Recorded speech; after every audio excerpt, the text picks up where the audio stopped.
तो पहला हमारा वॉलेंटरी नॉन फिट इंजूरी है, इंपॉर्टेंट टर्म है, कई बार एग्जाम में रिपीट भी होती है।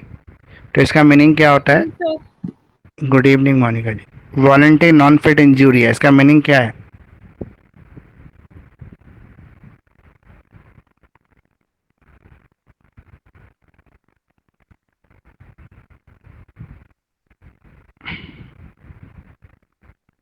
सर हमने किसी के मतलब कुछ ऐसा बोला हो जिस जो कोई इंजरी नहीं है, हम्म। बट उसके लिए हमने कुछ हमारे कुछ वर्ड ऐसे हों या जिससे उसकी रेपुटेशन पे फर्क पड़ता हो सर। देखो कह रहा है voluntary assumptions of a risk is a legal defense that can be used by the defendant in an action in the tort. The defense assert that the plaintiff knowingly and willingly exposed themselves to a risk to harm, therefore cannot hold the defendant responsible for resulting the injuries. तो यहाँ पर आपको ये पता होना चाहिए कि voluntary non fit इंजीरिया का मतलब है कि आपने जानबूझ के ऐसा कोई काम किया जिससे दूसरे व्यक्ति को रिस्क हो जाए, खतरा हो जाए। मतलब आपने किसी की डेफेमेशन जानबूझ के कर दी, आपको पता था ये करने से डेफेमेशन होगा, लेकिन आपने वो एक्ट प्ले किया, तो वहाँ पर ये माना जाता है वॉलंटरी नॉन फिट इंजूरिया का रूल आपके ऊपर लागू हो जाता है कि आपने प्रेमा फेस पे प्रथम दृष्टता देखने से ये पता लगता है कि आपने जानबूझ कर ये काम किया है। अब यहाँ पर है knowledge of the risk. The defendant must show that the plaintiff had knowledge of the risk involve in the activity और situation that lead to the injury. यानी कि यहाँ पर जो इसका इन्वॉल्वमेंट था रिस्क के अंदर, वो एक्टिविटी थी कि यहाँ पर इसने जानबूझ के, नॉलेज था, इसको पता था कि ऐसा करने से इंजरी होगी और उसने वैसा काम किया है। The plaintiff must have a clear understanding of the danger posed by the activity and must have voluntarily chosen to engage in it despite this knowledge। मतलब उसको पता था कि इसको करने से इसका डेफेमेशन होगा, लेकिन फिर भी उसने जानबूझ के अपनी इन्वॉल्वमेंट ऐसे काम के अंदर की जिसकी वजह से दूसरे व्यक्ति की डेफेमेशन हो गई, नुकसान हुआ। मतलब जानबूझ के किसी को नुकसान पहुंचाना। अब है वॉलेंट्री पार्टिसिपेशन। उसने अपनी मर्जी से इसमें पार्टिसिपेशन लिया है। अगर कोई भी काम किसी से फोर्सफुली करवा लिया गया है, मतलब उसकी इच्छा नहीं थी लेकिन उसकी इच्छा के विरुद्ध उससे ये काम करवाया गया है, ज़बरदस्ती सर पे बंदूक रख के बोला कि अगर तुमने ऐसा काम नहीं किया, इसकी बेइज्जती नहीं की, तो हम तुम्हें गोली मार देंगे, तो ये वॉलेंटरी नॉन फिट इंजूरिया में नहीं आएगा, क्योंकि यहाँ पे फोर्सफुली वो काम कराया जा रहा है।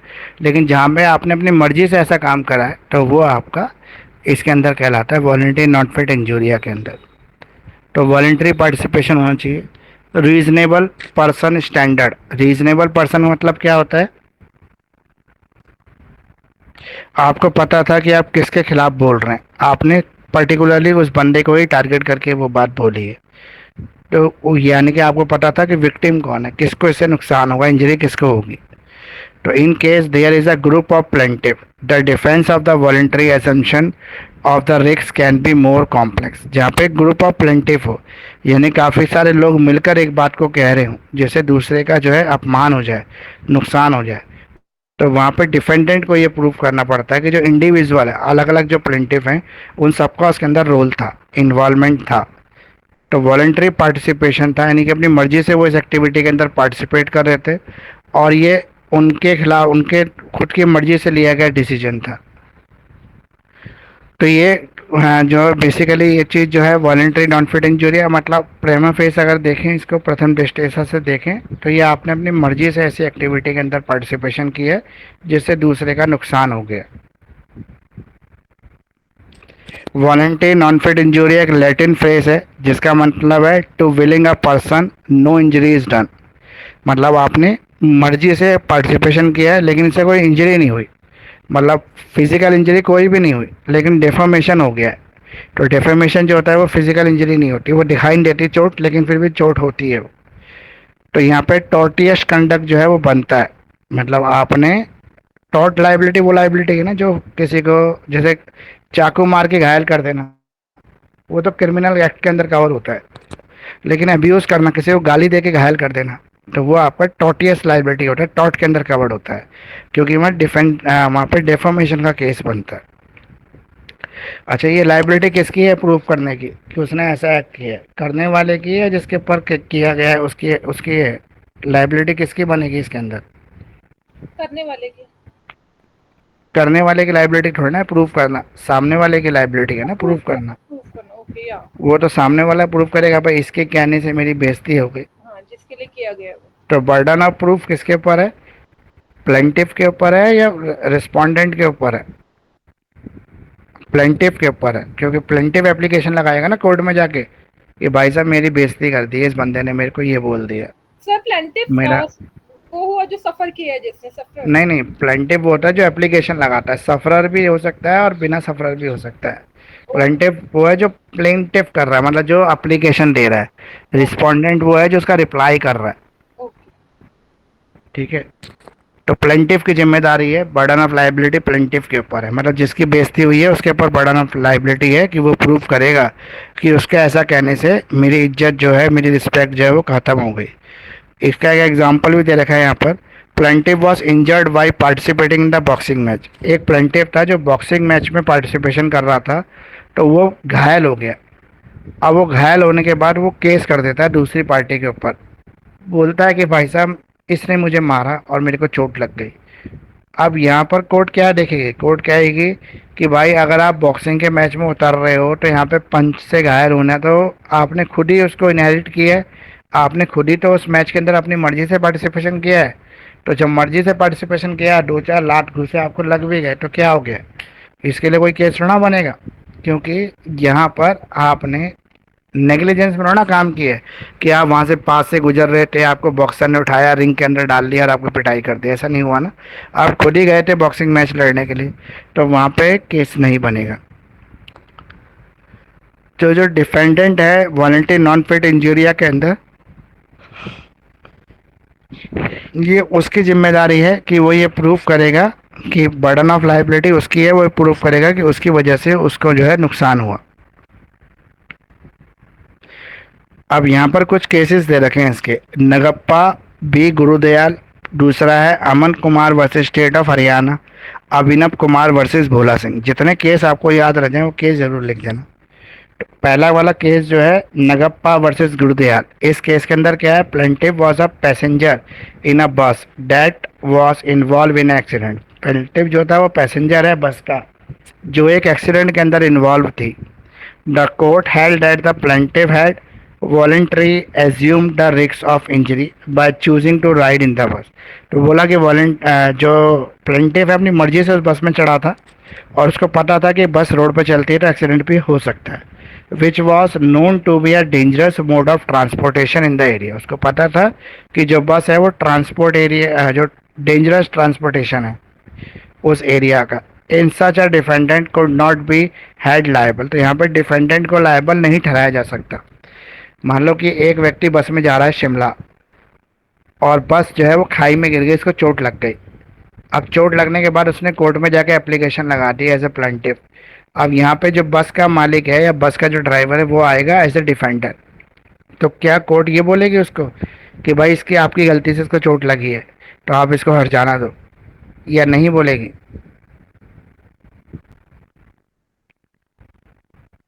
बताइए। को प्रूफ करना पड़ेगा। हाँ, मैं वही पूछ रहा हूँ आपसे कि प्रूफ करना पड़ेगा या नहीं करना पड़ेगा।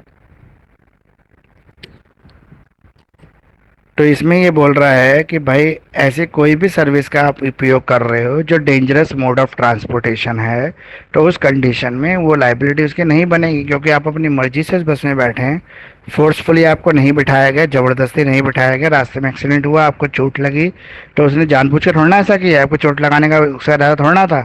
लेकिन आपको खुद को पता था कि भाई साहब पहाड़ों में बस जा रही है, डेंजरस एरिया है, कुछ भी हो सकता है, फिर भी आपने जानबूझ कर उस खतरे को मोल लिया, तो यहाँ पे आपको कोई भी कंपनसेशन, कोई भी क्लेम नहीं मिलेगा। तो ये करेक्ट है या गलत है? मिलना चाहिए। नहीं मिलना चाहिए। नॉलेज ऑफ द रिस्क है सर। आप ट्रेन में बैठ रहे हैं, आपको पता है ट्रेन एक्सीडेंट होते ही रहते हैं, लेकिन आपने फिर भी अपनी मर्जी से ट्रेन का टिकट खरीदा, ट्रेन पे बोर्ड हुए और आपकी किस्मत ख़राब थी, आप ही के ट्रेन का एक्सीडेंट हो गया। तो उस कंडीशन में आप जो है रेलवे के ऊपर केस फाइल कर देते हैं बोलते हैं भाई साहब मेरे को कंपनसेशन चाहिए, तो क्या ट्रेन या रेलवे डिपार्टमेंट आपको कंपनसेशन देने के लिए लायबल है? बट सर ऐसे केसेस में कॉम्पनसेशन तो मिलता है। वो डिक्लेयर कंपनसेशन जो गवर्नमेंट देती है। अच्छा।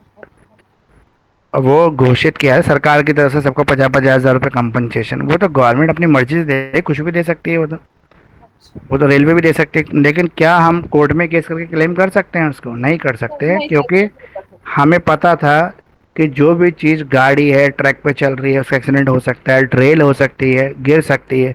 जहाँ पे हमें पता है खतरा इन्वॉल्व है वहाँ पे हम कंपनसेशन क्लेम नहीं कर सकते। अब अगला है आपका Aman Kumar versus state of Haryana. यहाँ पे जो प्लेंटिफ है मेंबर है ग्रुप ऑफ पीपल का who were participating in the religious procession. ऐसे व्यक्ति जो रिलीजियस पोसेशन में पार्टिसिपेट कर रहे हैं। The plaintiff was injured when a makeshift canopy that had been erected for the possession collapse. यहाँ पे कोई कैनोपी लगी हुई थी पोसेशन के दौरान जो कोलैप्स हो गई और जिससे प्लेंटिफ को चोट लग गई। The court held that the plaintiff had voluntarily assumed the risk of injury by participating in the possession। कि उसने जब पोसेशन में पार्टिसिपेट लिया इस रिलीजियस एक्टिविटी में, धार्मिक गतिविधि में भाग लिया, तो उसको पता था कि यहाँ पर उसको चोट लग सकती है, इंजरी हो सकती है। तो ये इस बात का सबूत है कि उसने अपनी मर्जी से पार्टिसिपेट किया है, उसको पता था डेंजरस है, ऐसा कुछ हो सकता है, और वो ओवर क्राउड होने की वजह से वो कोलैप्स कर गई और कोलैप्स होने से वहाँ पे लोगों को चोट लग गई। तो यहाँ पर कोई भी कंपनसेशन प्लेंटिफ को डिफेंडेंट रिस्पोंडेंट जो है नहीं देगा। अब है अभिनव कुमार वर्सेस भोला सिंह। इस केस के अंदर प्लेंटिफ को चोट लग गई थी जब वो क्रिकेट खेल रहा था ऑन द फील्ड के ऊपर। That was owned by the defendant, जो डिफेंडेंट की फील्ड थी। The plaintiff claim that the defendant had failed to maintain the field properly. उसने कहा कि भाई डिफेंडेंट ने ना अपने जो फील्ड थी उस सही से मेंटेन नहीं किया, इसलिए क्रिकेट खेलते खेलते मुझे चोट लग गई। However the court held that the plaintiff had voluntarily assumed the risk to have the certain hazard, uneven terrain or the obstacle. As such, the defendant could not be held liable for the resulting injury. For example मान लो cricket खेलने आप cricket मैदान में गए, एक speed से fast ball bowler ने डाली और वो गलती से आपके सर में लग के आपको चोट लग गया, आप बेहोश हो गए। आपको जैसी होश आया आप हॉस्पिटल में थे, आपने उसकी इंजरी के लिए और खर्चे के लिए कोर्ट में केस डाल दी। तो वहाँ पर क्या वो क्रिकेट क्लब जो इस मैच का ऑर्गेनाइज करा रहा था वो आपको कंपनसेशन देगा? नहीं देगा, क्योंकि आपने अपनी मर्जी से तो क्रिकेट मैच में पार्टिसिपेशन किया और आपको पता था क्रिकेट मैच में ये तो नेचुरल है, बॉल भी लग सकती है, चोट भी लग सकती है, कोई और भी कंडीशन की वजह। अगर किसी ने ऐसा जानबूझ के कर दिया और इसका फ़ायदा उठाते हुए तो आप केस कर सके अपना कंपनसेशन ले सकते हैं, अदरवाइज कोई भी कंपनसेशन आपका नहीं बनेगा। तो ये वॉलंटरी नॉन फिट इंजूरी समझ में आ गया आपको कि नहीं आया? अभी बोलिए। Yes sir. ओके, अब है हमारा नेग्लिजेंस। नेग्लिजेंस मतलब होता है लापरवाही।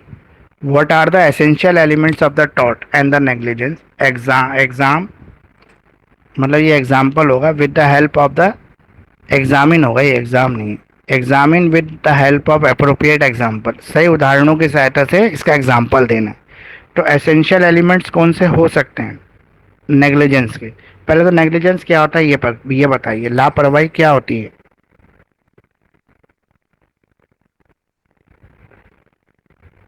लापरवाही क्या होती है बताओ?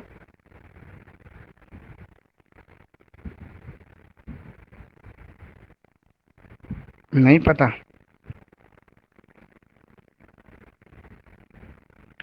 नहीं पता है तो मैं बता देता हूँ लापरवाही क्या होती है। आप क्रिकेट मैच की प्रैक्टिस के लिए, मतलब क्रिकेट की प्रैक्टिस के लिए आपने क्लब ज्वाइन कर लिया, वहाँ पर आप क्रिकेट की प्रैक्टिस कर रहे थे, आप खेल सीख रहे थे, एक बॉल ने आपको हिट कर दिया। मतलब आप तो ग्राउंड में खड़े थे लेकिन एक बॉल आई और आपको हिट कर दिया। तो यहाँ पर जो है नेग्लिजेंस है। नेग्लिजेंस क्यों है? क्योंकि लॉ ये कहता है कि अगर कोई भी क्रिकेट क्लब क्रिकेट को सिखा रहा है तो उसको नेट लगाना पड़ेगा उस एरिया के अंदर जहाँ पे प्रैक्टिस की जा रही है, बॉल को हिट किया जा रहा है बैट से, वहाँ पर एक नेट होना चाहिए। अगर वो नेट नहीं है, नेट के एब्सेंस में बैटर ने बैट से बॉल को हिट किया और उड़ते हुए बॉल आके किसी को लग जाती है फील्ड में, तो उस कंडीशन के अंदर नेग्लिजेंस का केस बनता है, वॉलंटरी नॉन फिट इंजूरिया नहीं बनता है। तो नेग्लिजेंस के केस में जहाँ पे आप लापरवाही करते हैं और आपकी लापरवाही से किसी को चोट लग जाती है, तो वहाँ पे रिस्पॉन्सिबिलिटी आपकी रहती है। तो आपको फर्स्ट डिस्ट्रिक्ट के अंदर जो रिस्पॉन्सिबिलिटी आपकी बनती है, जो चीज़ें आपको ध्यान रखनी चाहिए, वो चीज़ अगर आप ध्यान नहीं करते तो वो नेग्लिजेंस बन जाता है, लापरवाही बन जाती है। और लापरवाही के केस में प्लेंटिव जो होता है रिस्पोंडेंट से हर्जाना ले सकता है। ये समझ में आ गया नेग्लिजेंस क्या होता है? सर ये नेट मतलब कैसे लगा होता है, मतलब अगर नेट ना लगा हो तो इंजरी हो जाएगी, तो इसमें और, नेग्लिजेंस लगेगा तो। और नेट नहीं पता आपको? क्रिकेट खेला है आपने कभी? हाँ खेला है। क्रिकेट खेलते हैं तब जब हम क्रिकेट क्लब जाते हैं, तो जहाँ पे बॉलिंग की या सॉरी जहाँ पे बैटिंग की प्रैक्टिस कराई जाती है, वहाँ चारों तरफ एक नेट लगता है। नेट मतलब जाल लगता है, जिस जाल में का मतलब ये है कि बॉल वहाँ से बाहर नहीं आ सकती, उसी के अंदर ही रहेगी। और हाँ एक हाँ बंदा सर। जो आउटसाइड खड़ा है और किसी और चीज़ की प्रैक्टिस कर रहा है, वो खेल नहीं रहा है, उसका कोई इन्वॉल्वमेंट नहीं है बैटिंग बॉलिंग में, ना कैचिंग में, वो बाहर प्रैक्टिस कर रहा है। उसको अगर बॉल लग जाती है नेट ना लगाने की वजह से, तो यहाँ पे नेग्लिजेंस लापरवाही का केस बनेगा क्लब के ऊपर, और क्लब को उसका हर्जाना देना पड़ेगा। समझ में आया कि नहीं? हाँ सर। क्योंकि जो प्रिकॉशनरी मेजर्स हैं वो लेने पड़ेंगे। हाँ, जो ग्रीन कलर का होता है, ज़्यादातर नेट ग्रीन कलर में होता है, वैसे ग्रे में भी होता है, ग्रीन कलर का ज़्यादातर लगा होता है नेट। आपने देखा होगा नॉर्मली प्लास्टिक का नेट होता है, कई बार वो जो होता है रस्सी जिस चीज़ की होती है उसका भी नेट होता है। तो नेट किसी भी जगह पर सेफ्टी इसके लिए ये रखी जाती है कि जो नया बैटर है उसको अभी बैटिंग प्रैक्टिस का पता नहीं है बॉल कैसे मारनी, कहाँ मारनी, वो कहीं भी मार सकता है, उससे किसी को नुकसान ना हो जाए। इस वजह से नेट लगाया जाता है, क्योंकि वहाँ पे सारे जो होते हैं वो खेल को सीखने आए। जब मैच खेलते हैं तो बात अलग है, तो मैच खेलने में तो वॉलंटरी नॉन फिट इंजूरिया बनता है, लेकिन मैच सीखने में नहीं बनता है। वहाँ पे क्लब की रिस्पॉन्सिबिलिटी है सबका ध्यान रखने की। ठीक है। और अगर नहीं पता लगा तो मैं कुछ और एग्जांपल देके बताऊं।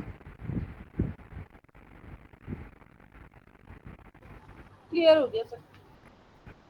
मान लो आप ट्रेन से जा रहे हैं, आप ट्रेन से जा रहे हैं कहीं हिल स्टेशन जा रहे हैं, आपने 300-400 किलोमीटर दूर जाना है, आपने ट्रेन की थर्ड एसी फर्स्ट एसी की कोई टिकट बुक करा ली। वहाँ पे पेंट्री से खाना आता है थर्ड एसी या फर्स्ट एसी में, और वो आपके लिए फ्री रहता है, जो एसी वाले पैसेंजर होते हैं उनके लिए, बाकी पैसेंजर खरीद के खाते हैं। वहाँ पर रिस्पॉन्सिबिलिटी है रेलवे कैटरिंग की, आईआरटीसी की जिम्मेदारी है कि वो उस खाने को सेफ्टी से बनाए, शुद्धता से बनाए, ताकि कोई बीमार ना हो। लेकिन जैसे ही आपने खाने का उपयोग किया, आपके पेट में अचानक बहुत तेज़ दर्द हुआ, आप हॉस्पिटल गए तो पता लगा चेकिंग में कि आपको फूड पॉइजनिंग हो गई, क्योंकि खाना जो था वो मतलब ख़राब था, मतलब वैसे ख़राब नहीं था लेकिन उसमें चूहों ने या किसी और तरीके से पॉइजनस कर दिया था उसको। तो वहाँ पर आप नेग्लिजेंस का केस रेलवे के ऊपर डाल सकते हैं कि नहीं डाल सकते? डाल सकते हैं। हाँ यस डाल सर। सकते हैं। क्यों? क्योंकि रेलवे की जिम्मेदारी है लापरवाही। आपको अच्छा खाना देने की। उसने आपको अच्छा खाना नहीं दिया, आपकी बीमार हुए, तबीयत खराब हुई, जो जितना भी आपका हॉस्पिटल खर्चा हुआ, प्लस आपको जो मेंटल सिकनेस हुई, जो मानसिक परेशानी, वो सब का हर्जाना जो है रेलवे को देना पड़ेगा। तो वो नेग्लिजेंस का केस बनता है। वहाँ पे प्लेंटिफ जो है केस फाइल करेगा, ये बताएगा कि उसको ऐसा हुआ। ट्रेन में ट्रैवल कर रहे हैं और एक्सीडेंट हो जाता है ट्रेन का, आपको चोट लग जाती है, तो वो प्राइमा फेस में वॉलंटरी नॉन फिट इंजीरिया के अंदर कवर हो जाता है। वहाँ पे ट्रेन आपको कोई भी हर्जाना नहीं देगी, कंपनसेशन नहीं देगी। ये बात अलग है कि स्टेट गवर्नमेंट कुछ अनाउंस कर दे या रेलवे मिनिस्ट्री कुछ अनाउंस कर दे तो बात अलग है, लेकिन वैसे कोई नहीं बनता कुछ भी। लेकिन यहाँ पर बनता है, नेग्लिजेंस वाली कंडीशन में हर्जाना बनता है आपको देना। ठीक है। अब इसके एसेंशियल क्या हैं? एसेंशियल क्या है? नेग्लिजेंस से बचाने की जो भी चीज़ें हैं उसके एसेंशियल्स हैं, जैसे duty of care. Duty of care का मतलब क्या होता है? प्रॉपर केयर से, मतलब जो भी अब कस्टमर है, हाँ, पैसेंजर है ट्रेन में, उनके लिए जैसे मैंने आपको प्रॉपर। बताया कि हाँ। क्लब की जिम्मेदारी है नेट लगाना, नेट नहीं लगाई तो ड्यूटी ऑफ केयर का एब्सेंस हो गया, और एब्सेंस हुआ तो वो लाइबल कहलाएगा, उसको हर्जाना देना पड़ेगा। ब्रीच ऑफ ड्यूटी की बात करें, किसी ने अपनी ड्यूटी को ब्रीच कर दिया, उसकी जिम्मेदारी को उसने फॉलो ही नहीं किया। जैसे कैटरिंग की जिम्मेदारी थी खाने को सेफ रखना, लेकिन उन्होंने कहीं ना कहीं ओपन में छोड़ा और रैट लिया, माउस ने आके उसके अंदर कुछ भी किया गड़बड़, तो वो गड़बड़ होने की वजह से जो है आप बीमार हुए, तो यहाँ पे ब्रीच ऑफ ड्यूटी हो गई, उन्होंने अपनी जिम्मेदारी पूरी नहीं की। कॉशन, कॉशन होता है सावधानी। अब ये सावधानी दोनों को रखनी पड़ती है, कंज्यूमर को भी और जो उसको सर्विस प्रोवाइडर है उसको भी, दोनों को रखनी पड़ती है। अगर दोनों में से किसी ने भी अपनी सावधानी को सही से फॉलो नहीं किया, नहीं रखा, तो वो लायबल ठहरा सकते हैं, उसको दोषी ठहराया जा सकता है नेग्लिजेंस के लिए। डैमेजेस, अब डैमेजेस की अगर हम बात कर रहे हैं तो यहाँ पे जो प्लेंटिफ है वो अपने नुकसान के लिए जो रिस्पोंडेंट है उससे पैसा वसूल कर सकता है। नुकसान भी 3 तरीके का होता है, फिजिकल हार्म, इमोशनल डिस्ट्रेस और फाइनेंशियल लॉस। फिजिकल हार्म तो जो आपको शारीरिक चोट लगी वो, इमोशनल जो आपको मेंटली डिस्टर्ब हुआ, आपने किसी चीज़ को महसूस किया वो सारा, और फाइनेंशियल जो आपका पैसे का नुकसान हुआ वो। अब यहाँ पर हो गया आपका ये। उसके बाद है case laws related to negligence. Negligence से जुड़े जो केस लॉस हैं वो हैं Donoghue versus Stevenson, Bolton versus Stone, और Caparo industries PLC versus Dickman, Haley versus London Electricity Board. ये 4 टोटल केसेस हैं इसके अंदर। जो पहला केस है उसमें क्या लिखा भाई, this case is a landmark case, the development of the law of negligence. इससे लॉ ऑफ नेग्लिजेंस का जो है डेवलपमेंट भी होता है। The plaintiff found a snail in her ginger beer, मतलब जिंजर बियर की बोतल के अंदर उसको स्नेल जो होता है ना, केचुआ टाइप होता है, तो वो उसको दिख गया, जिसको पीने से वो बीमार भी हो गया। तो उसने क्या किया, उसके मैन्युफैक्चर के ऊपर केस कर दिया, क्योंकि मैन्युफैक्चर की ये ड्यूटी थी कि वो उसको जब पैकिंग करे तो ध्यान रखे कि उसके अंदर कोई भी ऐसा कीड़ा वगैरह ना हो, लेकिन उसने अपनी ड्यूटी को पूरा नहीं किया, ब्रीच ऑफ ड्यूटी कर दी, तो इस वजह से नेग्लिजेंस हुआ, लापरवाही हुआ, और उसके लिए वो बीमार हुआ, तो वो कंपनसेशन उससे ले सकता है। अगला है Bolton versus stone. This case concern a cricket ball that was hit out of the cricket ground. ऐसी बॉल जो क्रिकेट ग्राउंड से हिट की गई, स्टक कर दी, प्लेंटिफ को लग गई। Who was the walking on the near by road, जो पास के रोड से वॉक कर रहा था। तो यहाँ पे क्रिकेट क्लब के ऊपर उसने केस कर दिया कि भाई उसने अपनी बॉल को रोकने की सेफ्टी नहीं की। तो कोर्ट ने ये बोला कि not the breach their duty of care, कि क्रिकेट क्लब ने अपनी ड्यूटी का ब्रीच नहीं किया। Cricket club had not breach their duty of care as the risk of the harm was so small that it was not responsible to accept the club to take additional precaution to prevent harm। तो बोला कि जब match कोई चल रहा हुआ है, मतलब मैच कोई चल रहा है, तो उसके अंदर जो स्टेडियम के आसपास है वो बॉल किसी को भी हिट कर सकती है, तो वहाँ पे नेग्लिजेंस नहीं बनेगा। लेकिन अगर आप अपने पर्सनल की बात कर रहे हैं, फॉर एग्जांपल ट्रेनिंग के लिए आप क्लब गए हैं और आपने नेट नहीं इस्तेमाल किया, क्लब ने चोट लग जाती, तो वहाँ पे ड्यूटी ऑफ ब्रीच का केस बनेगा। Caparo industries PLC versus Dickman, इस केस के अंदर concern share holder who had invested in the company, इसने कंपनी के अंदर कुछ पैसा इन्वेस्ट कर रखा था। Share holder sued the auditor of the company claiming that they had a duty of care to following and ensure the financial statement was accurate. उसने कहा कि उसकी जो फाइनेंशियल स्टेटमेंट है वो एक्यूरेट है, लेकिन जो हाउस ऑफ लॉर्ड था उन्होंने बताया कि ये ड्यूटी ऑफ केयर किसकी है, शेयर होल्डर की है, कि वो ध्यान रखे कि उसकी कंपनी ने टाइम टाइम पे जो बैलेंस शीट्स दिखाई हैं, जो बुक्स ऑफ अकाउंट दिखाए हैं, वो उसको चेक करता रहे, और अगर वो गलत पाए जाते हैं आगे कभी, तो इसके लिए यहाँ पर जो बर्डन ऑफ लाइबिलिटी होगा वो कंपनी का नहीं होगा, वो कंज्यूमर का होगा, क्योंकि ऑलरेडी पहले उसको ये सब चीज़ें दिखाई जा चुकी। तो ये अब एक और केस है, ये आप खुद पढ़ लेना। अगला है डिफेंसेस। नेग्लिजेंस के केस में क्या क्या डिफेंस है, मतलब एक व्यक्ति जिसका नुकसान हुआ नेग्लिजेंस की वजह से, वो कैसे बच सकता है। तो पहला है कॉन्ट्रीब्यूटरी नेग्लिजेंस। जो नेग्लिजेंस है उसको कॉन्ट्रीब्यूटरी कर लेते हैं, मतलब लापरवाही को, जिसका जिसका नुकसान हुआ है वो बचेगा। हाँ तो वो तो तो जो केस फाइल करेगा ना। हाँ बता रहा हूँ, 1 मिनट रुकिए। कॉन्ट्रीब्यूटरी नेग्लिजेंस का मतलब है जो डिफेंस है arise when the plaintiff was contribute to their own harm by failing to take reasonable care for their own safety. यहाँ पे जो डिफेंडेंट है वो आर्ग्यू कर सकता है प्लेंटिफ से कि नेग्लिजेंस जो है वो कंट्रीब्यूशन फैक्टर की वजह से हुआ है to harm they suffer, therefore they should bear some or all of the responsibility. मतलब फॉर एग्जाम्पल कि आपकी जिम्मेदारी बनती है, अगर आप किसी ऐसी जगह पे मौजूद है जहाँ पे नुकसान होने की संभावना है, तो आपकी भी ड्यूटी ऑफ केयर बनती है ये कि आप अपने आप को उससे बचाएंगे। लेकिन अगर आपने भी नेग्लिजेंस किया और सामने वाली पार्टी ने नेग्लिजेंस किया, दोनों की वजह से लॉस हो गया, यहाँ पे दोनों पार्टी उस लॉस को मिलकर बेयर करेंगे किसी एक रेशो के अंदर, मतलब जितनी जिसकी रिस्पॉन्सिबिलिटी बनती है उतना वो शेयर उसके अंदर दे देगा। अब है voluntary assumptions of the risk. कहीं पे किसी ड्यूटी के साथ रिस्क इन्वॉल्व होता है, और जिसके साथ रिस्क इन्वॉल्व हो तो सामने वाली पार्टी को भी ये पता होता है कि भाई इस काम के साथ तो रिस्क इन्वॉल्व है, अगर वो उसके अंदर फिर भी पार्टिसिपेशन करता है तो ये उसके विल के ऊपर डिपेंड करता है, इसके लिए वो लायबल नहीं ठहरा सकता। अब है स्टैच्यूटरी अथॉरिटी। स्टैच्यूटरी अथॉरिटी का मतलब क्या होता है? ऐसी अथॉरिटी जिसको रिकॉग्नाइज किया जा सके उसके एक्ट ऑफ फोर्स के लिए। जैसे पुलिस है, पुलिस ऑफिसर की क्या ड्यूटी है?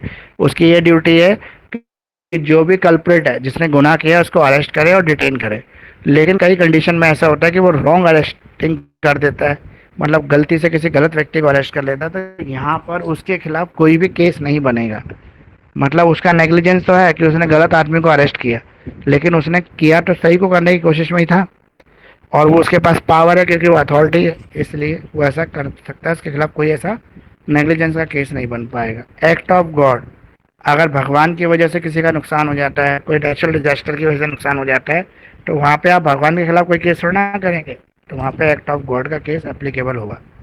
नोवियस एक्टस इंटरवेनिस। यहाँ पे डिफेंसेस जो होती हैं, there is a new intervening act that break the chain of the caution between the defendant negligence and the plaintiff. For example, if a person is injured, अगर एक आदमी जो है इंजर्ड हो जाता है आपके कार एक्सीडेंट के अंदर, caused by the negligence, जो negligence है ड्राइवर की, but then receive the negligent medical treatment that worsen that their injuries, the driver may argue that the medical treatment was a new intervening act that caused by the plaintiff harm.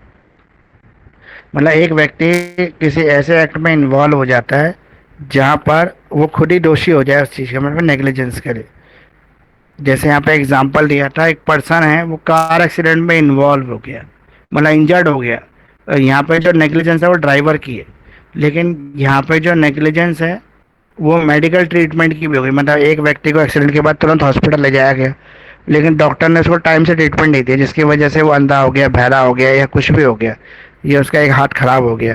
तो अगर doctor time से treatment दे देता तो वो खराब नहीं रहता। तो यहाँ पे जो अगर वो नेग्लिजेंस का केस फाइल करेगा, दोनों के खिलाफ फाइल करना पड़ेगा उसको, स्टेट के अगेंस्ट, डॉक्टर के अगेंस्ट भी, और प्लस जो आपका प्लेंटिफ है, जो आपका ये रिस्पोंडेंट है, उसके अगेंस्ट भी वो कर सकता है। अब डेफोमेशन क्या होता है? ये डेफोमेशन आपने लॉ एंड मीडिया में भी पढ़ा था। और लाइबल और सलेंडर डेफोमेशन क्या होता है ये बताइए। डिफॉर्मेशन क्या होता है?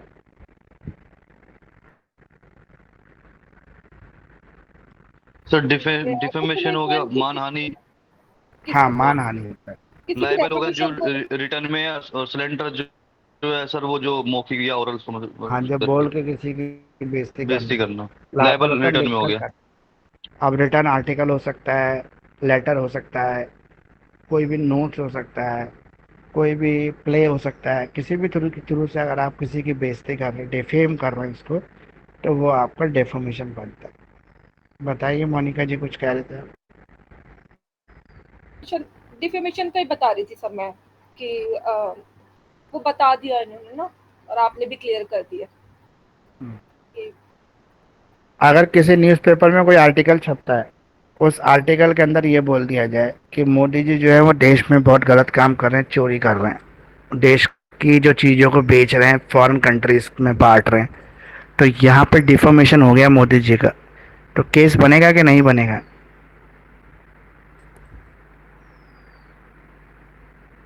तो केस तो बनेगा सर।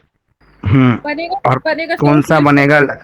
लाइबल के सिलेंडर, लाइबल लाइबल। हाँ, तो रिटर्न में है। यहाँ पे बर्डन ऑफ लाइबिलिटी किसकी है? प्रूफ किसको करना है? न्यूज़पेपर एजेंसी को। नहीं नहीं। सर, जो जो जो कंप्लेंट डाल रहा है जो कंप्लेंट वो कौन डालेगा? प्लेंटिफ। मोदी जी डालेंगे ना, प्लेंटिफ। हाँ हाँ तो plaintiff. Burden of liability plaintiff के ऊपर होती है, तो प्लेंटिफ मोदी के जी ऊपर, के ऊपर होगी। मोदी जी के ऊपर प्लेंटिफ। हाँ, वो प्रूफ करेंगे कि जो ये आर्टिकल था उसके अंदर उनका डिफॉर्मेशन हुआ है। वो हम्म। कैसे हुआ है, ये उनकी बर्डन ऑफ लाइबिलिटी उन्हें प्रूव करके देना है कोर्ट के सामने। तो ये आपका डेफर्मेशन हो गया आपका। अगर हम काइंड्स ऑफ डेफर्मेशन की बात करें तो पहला होता है लाइबल। लाइबल डेफिनेशन होता है जो आपका रिटर्न फॉर्म में हो, जहाँ पे किसी लेटर के थ्रू, किसी आर्टिकल के थ्रू, किसी एसे के थ्रू, किसी भी राइट अप के थ्रू, या लिख कर घर घर बांट के आप करते हैं, तो वो आपका लाइबल डेफर्मेशन हो जाता है। सिलेंडर होता है जहाँ पे आप बोल के डेफर्मेशन करते हैं। आप बोल के डेफर्मेशन कैसे करेंगे हम, बताइए।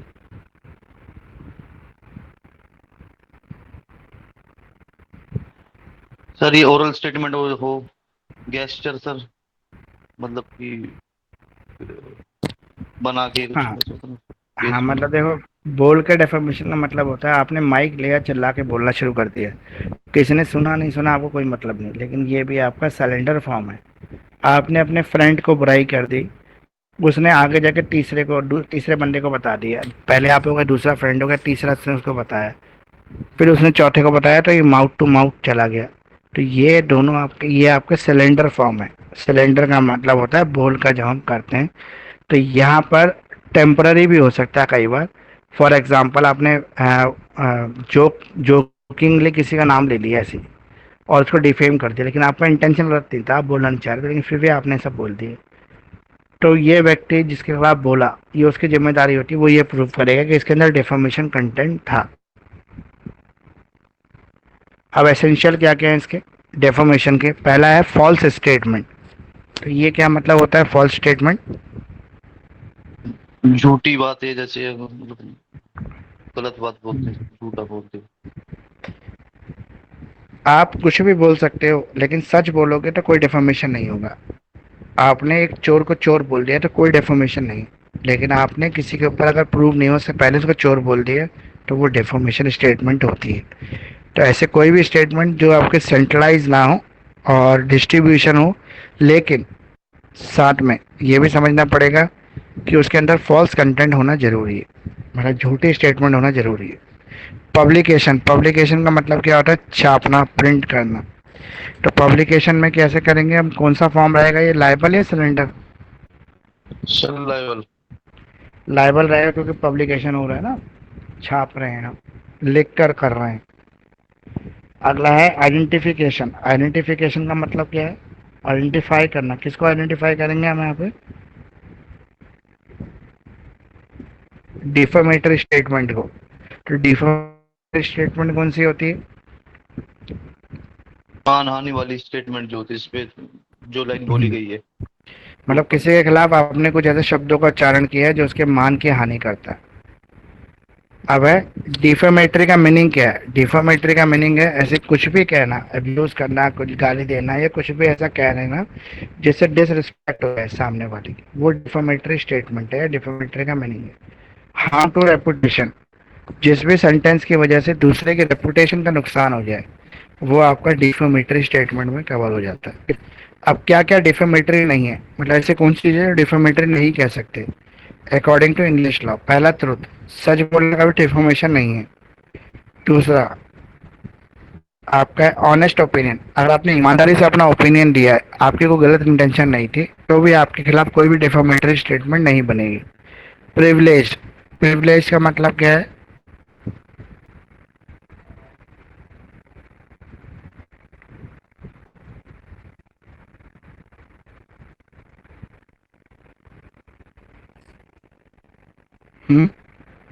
प्रिविलेज होता है जहाँ पे आपको, जैसे मैंने आपको बताया था कि जो पॉलिटिशियंस होते हैं, एमपी एमएलए होते हैं, इनको प्रिविलेजेस मिली बेनिफिट, होती है। ये बेनिफिट, किस, पैसे के हाँ, बेनिफिट। नहीं नहीं, प्रोटेक्शन, इम्यूनिटी, इम्यूनिटी कहते हैं ना इसको, इम्यूनिटी, बचाव, सुरक्षा कवच। जैसे पहले के लोग कवच पहन लेते थे और भगवान तीर मारते थे तो वो लगता नहीं था, कवच में ही लगता था, तो कोई नुकसान होता नहीं था। तो प्रिविलेजेस होती हैं जो आपको बेनिफिट्स मिले हुए हैं। ये बेनिफिट कौन से बेनिफिट हैं? फॉर एग्जांपल, आपने किसी के खिलाफ कोई डिफेमेटरी स्टेटमेंट दे दी, लेकिन आप उस समय संसद में खड़े हैं, आप उस समय विधानसभा सत्र में खड़े हैं, लेकिन सत्र लग रहा है और आप उसके मेंबर हैं, तो आपको प्रिविलेज मिली हुई है, आपके खिलाफ कोई भी केस डिफेमेशन का नहीं बनेगी।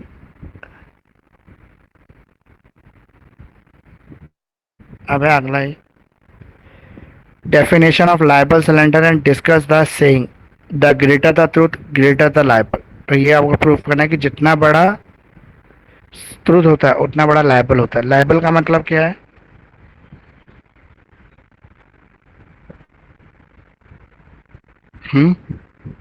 लाइबल मतलब रिटर्न फॉर्म है ना, तो यहाँ पे लाइबल का मतलब रिटर्न फॉर्म ही है। तो जहाँ पर आपका लाइबल पूरी तरह से कंट्रोल करता है आपको, मतलब आपको रिस्पॉन्सिबिलिटी ठहरा देता है कि आप लीगली बाइंड है अपने कार्य के लिए, जो भी आपने काम किया है वहाँ पे वायलेशन ऑफ द लॉ हो रहा हो, आपने नियम कायदे तोड़ दिए हो, तो वहाँ पर आपको इसके लिए दोषी ठहराया जा सकता है इन द क्रिमिनल लॉ के अंदर। दूसरी तरफ हम कहते हैं सिलेंडर, जहाँ पे ये प्रूफ किया जाए कि आपने जो बोला है, आपने जो स्पोकन वर्ड्स का इस्तेमाल किया है वो डिसरिस्पेक्ट्स ऑफ अदर पर्सन है, वो दूसरे व्यक्ति की मान की हानि करते हैं। तो जितना बड़ा सच उतना बड़ा लायबल। इसका मतलब ये है कि अगर आप ज़्यादा सच कहते हैं तो उससे दूसरे की डेफोमेशन हो सकती है।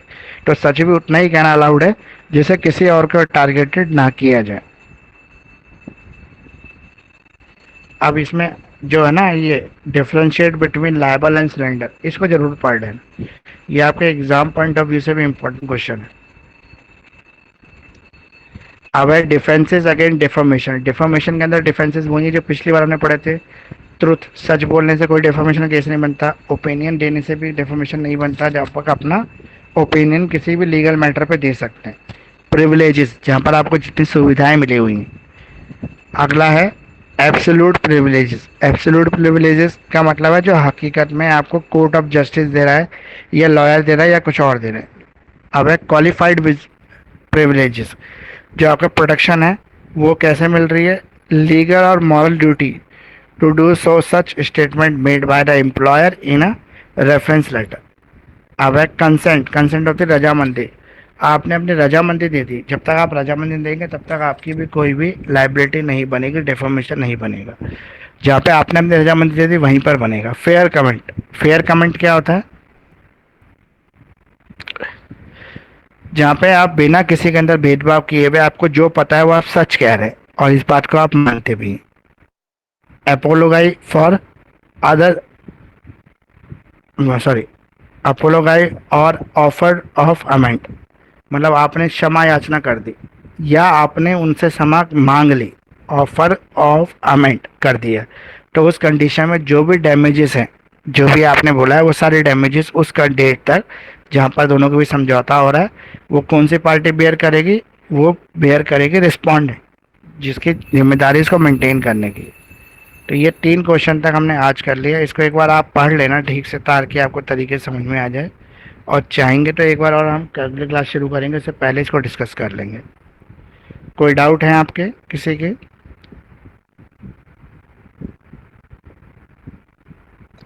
कोई डाउट नहीं है तो हम यहाँ पे क्लास कंप्लीट कर रहे हैं।